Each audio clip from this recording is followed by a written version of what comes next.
You know, this year is going to be the 50th anniversary of his death. August 9th, 2012. Right. Yeah. And one of the things that we're so hoping is that there can be and must be a Hesse renaissance. And this book, I believe, is going to play an enormous part in that renaissance. But in that quotation, there's a very, very important phrase for me, and I know for you, which is that great poets have the sensitive, clairvoyant antennas to see into the future and to live out a part of the future.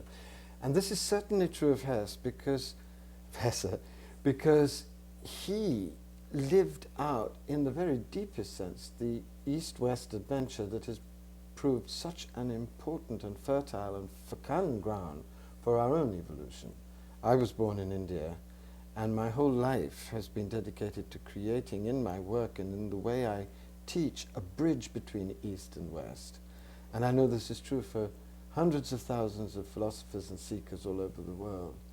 How do you see Hesse's East-West adventure as providing great guidance for us now, as we continue with this crucial dialogue that may very well contain the secret of the future?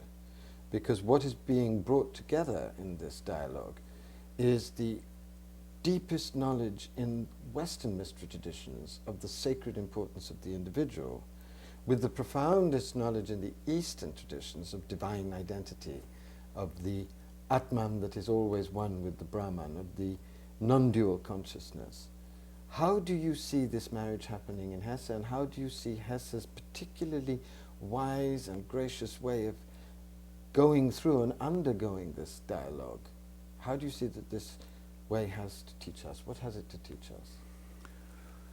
Well, the young Hesse grew up in Wilhelminian Germany, basically, and that's when the Germans had their fantasies of world rulership. It looks like every European nation had its own turn.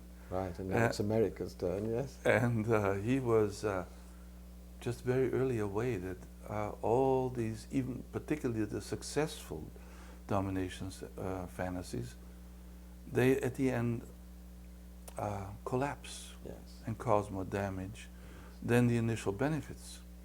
But in this whole devaluation of the sacred and in the secularization process in the 19th century, when basically the next ideology was science and technology, and we will be able to defeat nature, and the divine is useless and unreliable anyway. I think a lot of people already in the 1890s, 1900s, at that turn towards the modernity, had a sense that the churches, the traditional churches, really are not offering the anchor anymore, right, either. Or the inspiration. The inspiration. And Nietzsche had really started this in German thought with a huge ferocity, hadn't he? That's right. Yes. And it was another establishment with its own palaces, with its own, yes, hierarchies, yes, where you could ascend if you obeyed. Yes. But the actual original inspiration was sort of in many ways traded against power, yes, and privilege. And that's, I think, what happens then in sensitive souls, particularly poets, but other artists actually as well, that they search somewhere else. Right. And there was already, around 1900, there were two big movements. One was, let's go into nature again. And Hesse was very much part of that. When he went to Monte Verita and joined, yes, the people who at that time, Arnold Ehret, yes, and all this, we will, yes, talk about that later. So there was this, we have moved away from something where actually the escape in itself is a very negative, leads us not to somewhere that can be fruitful, yes, you know. The other one was, well, an awareness of other religions. And this had begun quite early in German literature, because in the 19th century you'd had these very great beings like Schelling and Hegel had been very deeply influenced by the Upanishads. That's right. Schopenhauer's whole philosophy had been transformed by his plunging into the depths of both Buddhism and Hinduism. And even Nietzsche had read a lot of the Hindu philosophies, and Goethe himself had been very excited by Sufism. So there was a preparation That's for right. the moment when beings like Hesse would really plunge into a deep exploration of the East in the search for a kind of philosophy that could sustain human life. That's right. And he had access to excellent translations of those texts. And Yes. we have the great German Indologists like Max Müller. Yes. You know, Who was a professor at my old college at Oxford. He was yeah. at All Souls College. He never went to India, actually. I had his rooms for a while. Yes. And then we also had the text from the ancient Chinese texts Yes. translated.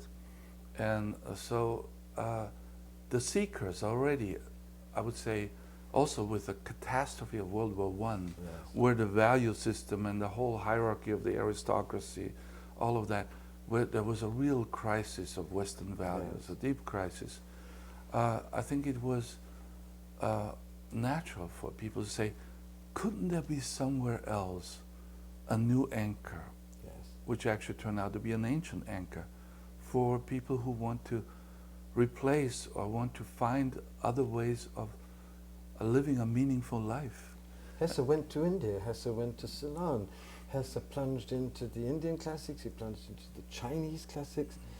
But one of the things that has emerged in our conversations about him is that Hesse's plunging into Eastern philosophy did not mean his abandonment of Western wisdom or the literary tradition of his own world. And I think you and I agree that that shows a very deep maturity and is also a very important guidance for us in our time, because we have seen in so many ways both the benefits of the Eastern traditions to us, but we have also lived through the catastrophic follies of the corruption of the guru system, the follies of imitating too deeply the Eastern systems and jettisoning too completely the wisdom of the Western. You know, the Dalai Lama always says, and he says it again and again and again, don't abandon your own traditions in your passion for Buddhism. Use whatever you can in your understanding of Buddhism to deepen your experience of your own tradition, so that each of the different mystery traditions can come to their maturity and play each a different part in this redemption of the global soul that now has to take place for the transformation of the world. And Hesse is a great guide in that, isn't he?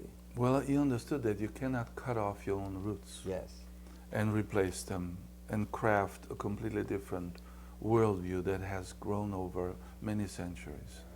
You know, Gandhi at one point said, in my house of spirituality, I have the windows wide open. Yes. And so the winds of all different directions and philosophical ways of going about in this world can blow in. But I make sure none of them will blow me out of my house. And Gandhi is such a good example on the other side, because Gandhi actually married the deepest Indian wisdom with the prophetic passion of the gospel. Yeah. He was profoundly influenced by Tolstoy. Right. He was deeply, deeply moved by Jesus. And in his own philosophy, he fused together the peace of the East with the passion for justice and social transformation at the core of the Western mystery tradition. And Hesse did exactly the same thing from his other side. Yeah, and that was, I think, one of the big problems in the 60s and 70s. There was a quick, naive, in some ways actually an arrogant adoption Yes. of, well, tomorrow I think I'm going to be a Jew, but then maybe next week I take another workshop, and then I'll be a Tibetan Buddhist. Yes. But then I have this other friend who said, go to this third workshop, and I'm a Sufi now. Did you know that? It's sort of like you ask, what are you today? Yes. You know, are you still the same Are religion? you Sufing or are you Buddhing? Yes, yes. And but in other ways, there was a sweetness to this naivety, because it was another time where something had to break open. Well, there was sweetness, but there was also tremendous danger, because many of us, and I include myself, bought the Eastern idea of the guru, hook, line and sinker, and it came to tragic ends for many people with Trungpa, all these exploding Buddhist scandals. Instead of looking what is missing in our world, instead of looking at how did we get so far into hedonism, how did we get this idea that the world is here to please us? Right. And let's look at what are these other people really teaching us? The exotic imports. Right. And they were all focusing on devotion. Right. And devotion, dedication was really at a very low level in the Western societies. Right. And the other thing they were offering was discipline. Right. And suddenly these people would Spiritual discipline, my God, would yes. not do their evening prayers for a Right. long time. They were doing all this prostration and all of these things regularly. And this was a valuable discipline, wasn't it? Yeah. Yes. But then what about looking at where you came from? What are you doing with a tradition Yes. that has been in your culture for maybe 1,000 and more years? And you cannot just kind of throw it out. Well, in fact, if you do throw it out, you forbid the real marriage that is trying That's to take right. place in our time, which is between the Eastern vision of divine identity, this extraordinary understanding of the innate possession of non-duality in our consciousness, with the Western evolution of the notion of the individual and of the necessity of putting justice and compassion into action. The shadow of the East has been its passivity and its acceptance of many terrible injustices in a world that it calls illusion. The shadow of the West, of course, has been that it's been driven by the ego rather than by the divine person. But if you bring the best of the West together with the best of the East, then you have the potential creation of a divine human being that draws on the full strength of divine identity, but also focuses it through a mature individuality.